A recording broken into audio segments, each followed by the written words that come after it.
The first 14 verses of Job chapter 14 is without doubt a remarkable passage and a remarkable portion of Scripture.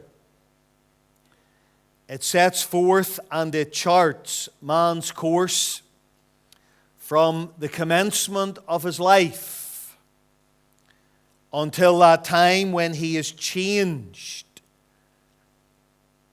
and glorified for the believer in the resurrection. Verse 1 speaks about the commencement. Man that is born of a woman, that's the commencement of his life. Verse 14, if a man die, shall he live again? All the days of my appointed time will I wait. He's talking about his body waiting in the grave till my change come. For at the resurrection the body will rise, and in a moment, in the twinkling of an eye, it shall be changed, as set forth by Paul in 1 Corinthians chapter 15. And so this passage charts man's course from his commencement to his conclusion and his change in the resurrection. It sets forth man's birth. Verse 1. Man that is born of a woman. I'm tempted to pause there for a moment and comment on I was going to say the woke madness, but it's really just sinful degeneracy of this age that tries to tell us that, well, men can have babies too, and all this tripe and nonsense. It is also contrary to God's word. It is a woman that bears children, and only a woman. And verse 1 mentions man's birth. Tells us that he is born. This passage tells us he's born in sin, for verse 4. Who can bring a clean thing out of an unclean? Not one. Job was speaking about humanity. We cannot bring a clean thing out of an unclean. And therefore, as Adam and Eve were unclean in their sin, so all that is born of them is unclean. And they're born in sin. As Adam and Eve were sinners, so their offspring are sinners. Born in sin. And they are born to sorrow. Man that is born of a woman is of few days and full of trouble. And it doesn't matter who you are. It doesn't matter what your background is. It doesn't matter how protected you are by your parents, how shielded you are. It doesn't matter how much you try to shield and protect the family. The reality is that men and women who are born into this world will encounter trouble and sorrow in this life. Man is born unto trouble as sparks fly upward. And that is the consequence and the result of living in a fallen, sinful world. The passage sets forth man's birth. It also sets forth man's bounds. Look at verse 5. Seeing his days are determined, the number of his months. We contrast verse 1. He's a few days. The number of his months are with thee. Thou hast appointed his bounds that he cannot pass. His days are determined. That is, the number of them. His bounds are set, and they are set by God. Ecclesiastes 3 verse 2 tells us there's a time to be born and a time to die, and you will not go past it.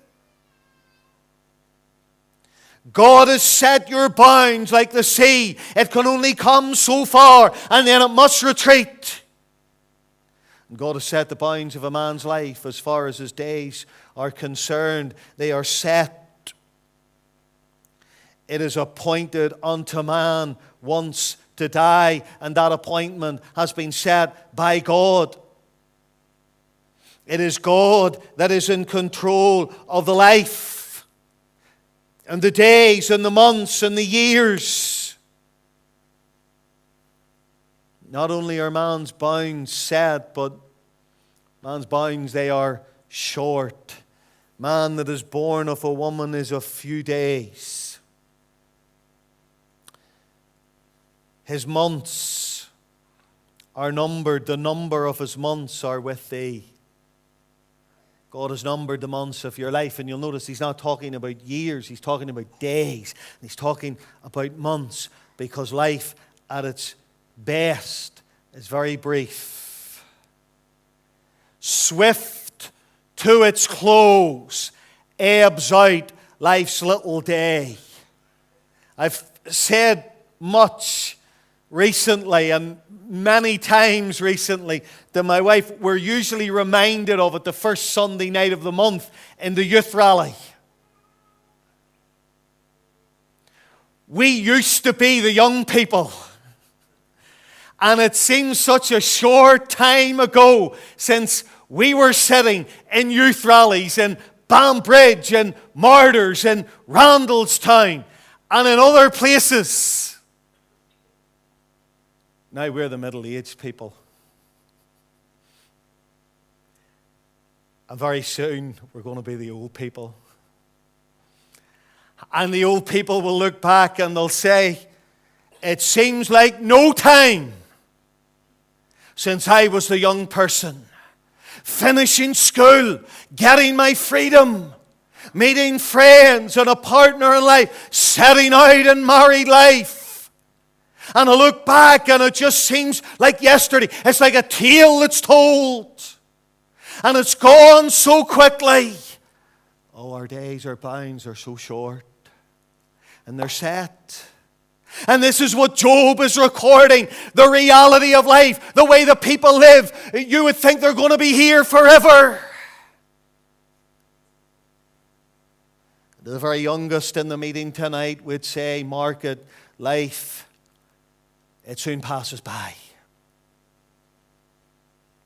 And you're not here forever. In fact, you're here only for a very short time. An allotted time that God has specifically determined for you to be in this earth. The passage sets forth man's birth and man's bounds, but it sets forth man's burden. And that really brings me to the text tonight. I had another text in mind to preach this evening. On Friday morning, when I got settled in the study, I just couldn't settle on that particular text, and I wondered what I should preach.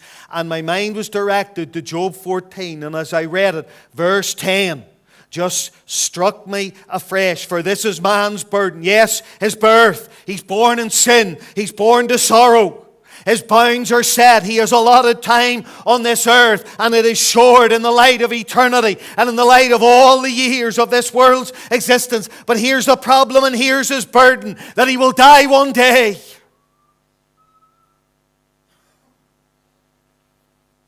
So man lieth down and riseth not.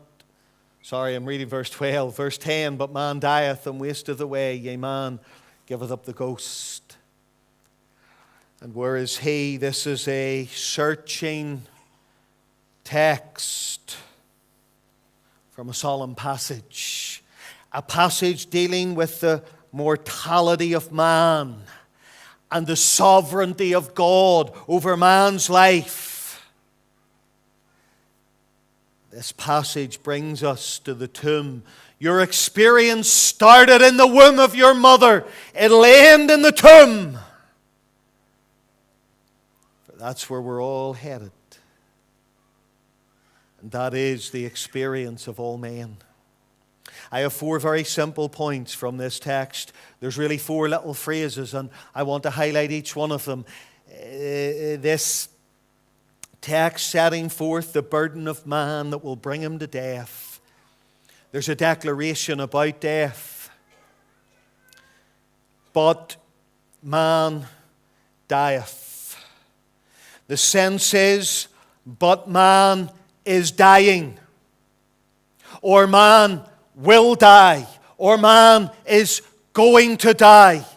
It's always solemn to read a story.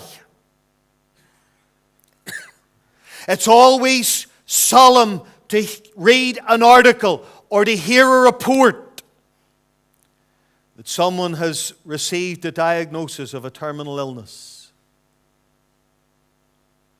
My own wider family, that has happened just in the last 2 weeks. And for some, they may be told by the doctor, you've 3 months. So he's estimating, but they can estimate it well. You have 3 months at best. You have 6 months. You have 12 months, for you have an illness, you have a condition, you have a problem, and there's nothing now we can do but make you comfortable. I'm telling you, it's always solemn to hear that. It sobers us up and makes us think. And yet, the reality is that we all were diagnosed with a terminal illness at birth. And that diagnosis is called sin. Because sin is the reason why men will die and are dying. The day thou eatest thereof, God said to Adam, thou shalt surely die. And I know it's a threefold aspect to it. I know that he died spiritually and was cut off from God so that he's dead in trespasses and in sins. I know that it's talking that if his sins are not forgiven, that he'll die the eternal death in the lake of fire forever and ever.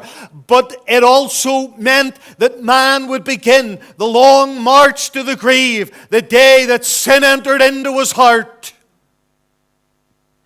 And it's something the atheist and the skeptic cannot answer. Why death?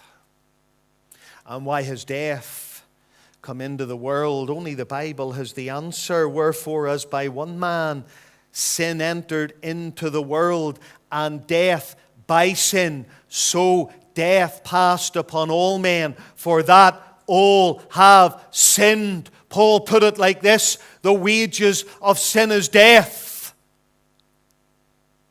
You work for wages, and as a result of your labor, you're given those wages. And the wages of sin, when you live in sin, you're born in sin, you live a life in sin. The wages and the result of it, the consequence, is death. That's why we must needs die. And that's why all men will die, because all men, all women are sinners before God. In Adam, we transgressed against God's commandment. We were born with a sinful nature. And from our earliest days, we sinned in thought, in word, and deed. And for that reason, man dieth. Man is dying. Man will die. Man is going to die. And so will you. And tonight I ask you afresh to recognize your own mortality. Because as Isaac declared, I know not the day of my death. And you should not assume that you will live to old age as Methuselah did. Because death can come to at any stage, and we see it all around us. And many a young person has even died since the start of this year until this very night. Man dieth. There's a declaration about death. Man dieth. He is dying. But I want you to notice secondly in the verse, these are very simple truths. I want you to notice the definition of death. Man dieth and wasteth away, yea, man giveth up the ghost.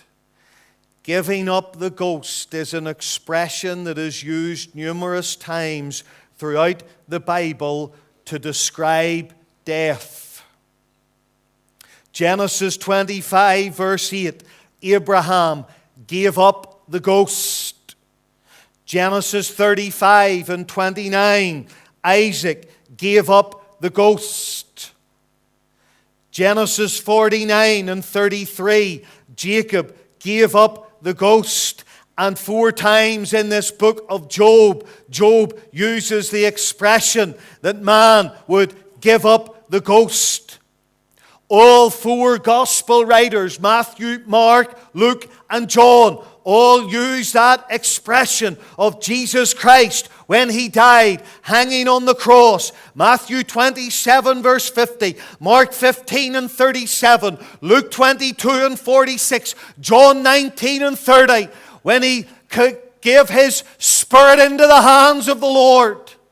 Father, into thy hands I commend my spirit. And he bowed his head and he gave up the ghost. It's an expression used about death, and it defines death so well. In the Old Testament, the Hebrew word for spirit is ruach. It's the same word that is translated ghost. The spirit. Man giveth up the spirit. You see, man consists of more than a body, a physical frame.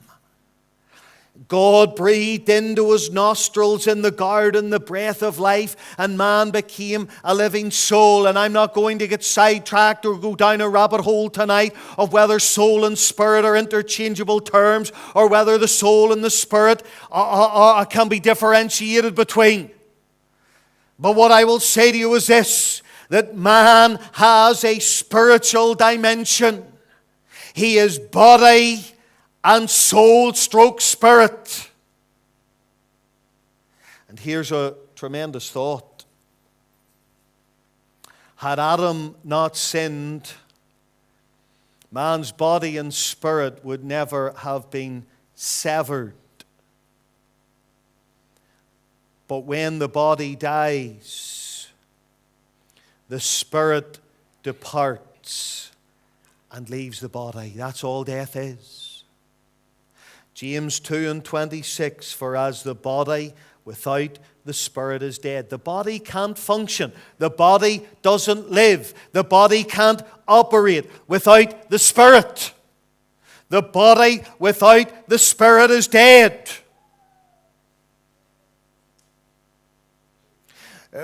Some preachers have said in times gone by, you possess a soul or a spirit. Well, it's the other way round. You are a soul or a spirit. You possess a body, and the spirit resides within the body. But when the body ceases to function and the body dies, it's the spirit departing the body. The body is giving up the spirit. And when it is given up in death, that's a wonderful phrase, giveth up. For when it is given up in death, that is the spirit, it is given up to God. Ecclesiastes 12 and 7. When the body shall return to dust, the spirit shall return unto God who gave it. Ecclesiastes chapter 12 and verse 7. Then shall the dust return unto the earth as it was, and the spirit shall return to God. Death is not the end of our existence. Your spirit will return unto God who gave it. Your spirit will stand before God and give account. It is appointed unto man once to die, and after this the judgment. These are simple. These are basic gospel truths, but men want to deny them today. They want to put them out of their mind. We need to be reminded of them. All death is the departure of the soul or spirit from the body, returning to God to give account unto Him. That's the definition of death. Man dieth, he giveth up the ghost. You'll notice thirdly, the destruction in death. Man dieth. Here's the third little clause. I'm taking them out of sequence, but I'm highlighting this little part just now. And wasteth away. The declaration of death. Man dieth. The definition of death. He giveth up the ghost. The spirit departs from the body. And when that happens, here's the devastation. Here's the destruction. Here's the decay in death. He wasteth away.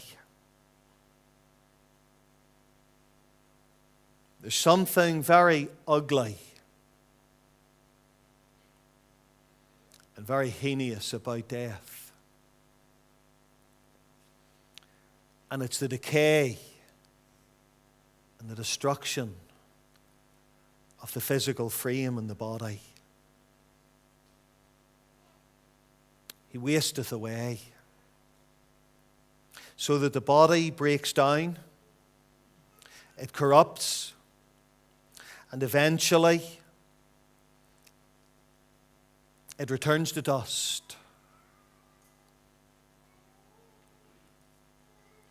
The Lord pronounced it as judgment for man's sin, dust thou art. I took the dust of the ground, and supernaturally and wonderfully, fearfully and wonderfully were we made. God made a body out of dust. That's amazing. You think of the organs, you think of the heart, you think of the liver and the kidneys, you think of the brain and all its complexity. God made it all from the dust.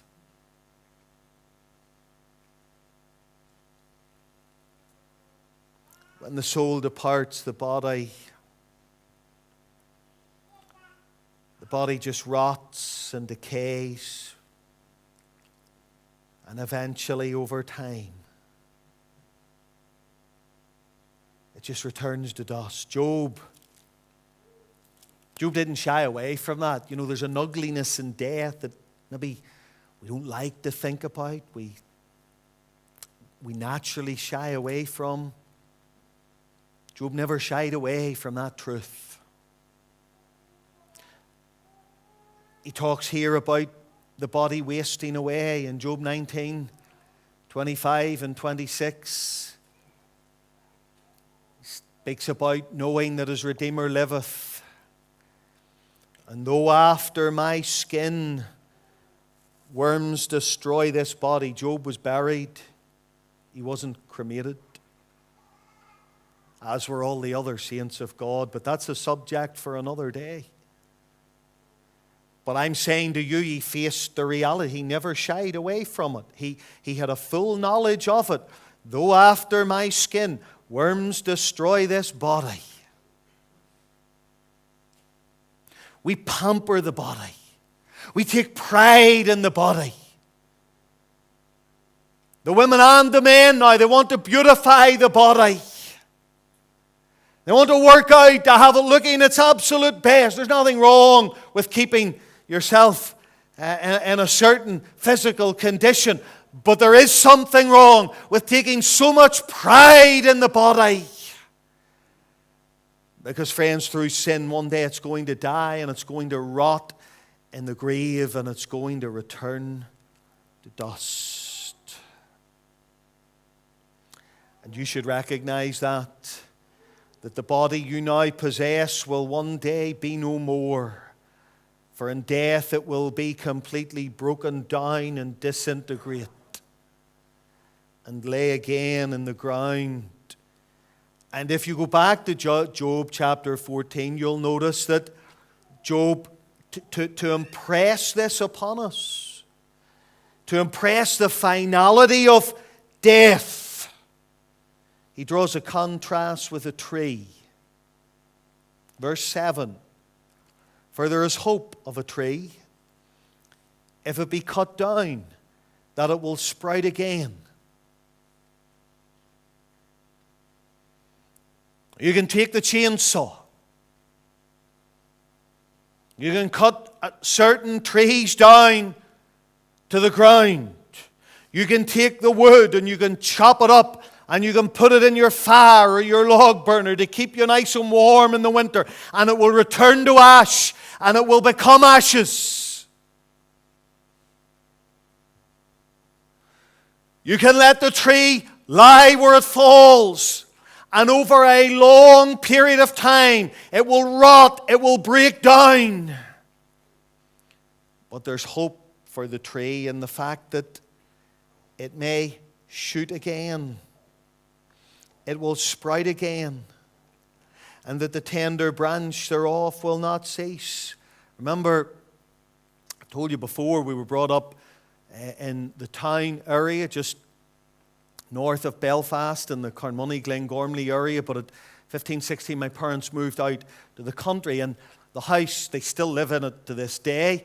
It's overlooking Tardree Forest between Doak and Ballymena. And when we moved up there in the early 90s, Tardree Forest was, I'll call it full bloom.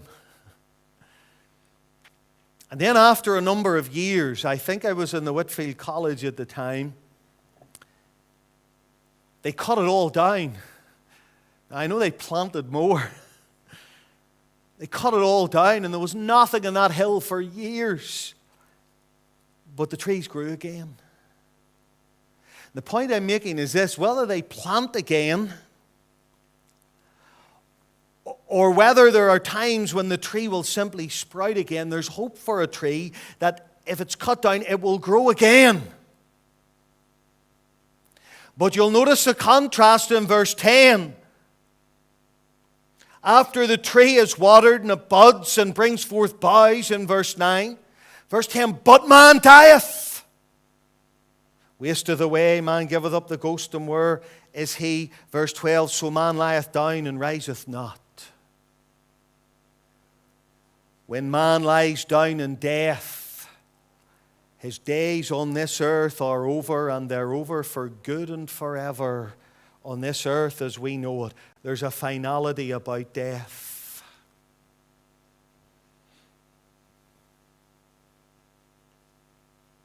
A finality about death. Physical life and the body, it will decay, it will be destroyed in the grave until the resurrection. It will be no more. Man will not be reincarnated. He will not grow again. One life, the body dies, and life is over on this earth. And that's why death is so solemn. And that's why it's called the last enemy. For it's an enemy of man and an enemy of life. I want to come to the final thought and how solemn it is, and I want to take a moment to ponder it and consider it. Because you have in this text a declaration about death. Man dieth. That's because of your sin. You are dying. You've got that diagnosis. One day you will die. The definition of death, it's a giving up of the ghost, the destruction in death. Your body will completely waste away, and life on earth will come to an end on this earth forever. The text speaks about the destiny after death. Where is he? A question of questions. Where will your spirit or soul be after you die? Some tell us it will be nowhere. They tell us that this life is all there is to man's existence. And that when the body goes in the grave, that's it. We have no conscious life or awareness at all. We die like the dog, like the animal, and our existence is over eternally. And some will tell us our spirit or soul is nowhere. Others will tell us that there is one place in the afterlife, and that's where our spirit will be. They will tell us there is a heaven and there is nowhere else, and because God is love, He would never cast anyone out. And no matter how sinful you are, no matter how bad you are, no matter how much you reject the gospel, well, the Lord will have mercy on you, and we'll all slip into heaven at the end of life. Others will tell us, well, there's three places. There's heaven for the really good people, and there's hell for the really bad people, and there's in between called purgatory for the sort of ordinary Joes like you and me. We're not really good, but we're not really bad. We can point out others, they're far worse than us, and Magabry prison's full of them, and the country's full of them. But we've got to pay and atone for our own sins there, and we'll suffer a wee bit, and one day the Lord will say, well, you've suffered enough, and you get into heaven. So some tell us, when we're answering the question, where is He, where is His Spirit? Some will say the Spirit's nowhere. Some will say everybody goes to heaven. Some will say, there's this place called purgatory, and after so long, you'll get out of there and into heaven. Friends, the Bible tells us there's only heaven and hell. And it's not about the really good people and the really bad people. For all have sinned and come short of the glory of God. It's about the saved people and the unsaved people. It's about those that have their sins forgiven and pardoned by the blood of Jesus, by His death on the cross, and those that have rejected and rebelled against the gospel. I preached on Thursday at the funeral service of Mr. Dilworth on that scene in heaven in Revelation chapter 7. The elder asked John the question as he views the great multitude in heaven, whence are these? Whence came they? Who are they? And how did they get here? And John answered, Sir, thou knowest. And he said, these are they that come out of great tribulation and have washed their robes in the blood of the Lamb. It's the blood of the Lamb applied to the soul that brings the individual to heaven. And the soul that has never been to Jesus for the cleansing power and has been washed in the blood of the Lamb, that soul will perish forever in hell. The destiny after death, where is he? Heaven or hell? It's a question of questions. And I ask you tonight, if this was your final night on earth, where would your soul or spirit be in eternity? If we were considering verse 12, we'd add a fifth point to the message, the deliverance from death. Because man lieth down and riseth not till the heavens be no more. Verse 14, if a man die, shall he live again. All the days of my appointed time will I wait till my change come. That's the resurrection. That's when the body will rise again, when Jesus comes. And that's when the believer will be delivered from this body of death. Thanks be unto God who giveth us the victory. For death shall have no sting, and the grave no victory, for all who are in Christ. Man's burden, his birth, he's born of a woman in sin and unto sorrow. Man's bounds, his days are set on this earth. Man's burden, he will die. The question is, where will you be in God's eternity? Let's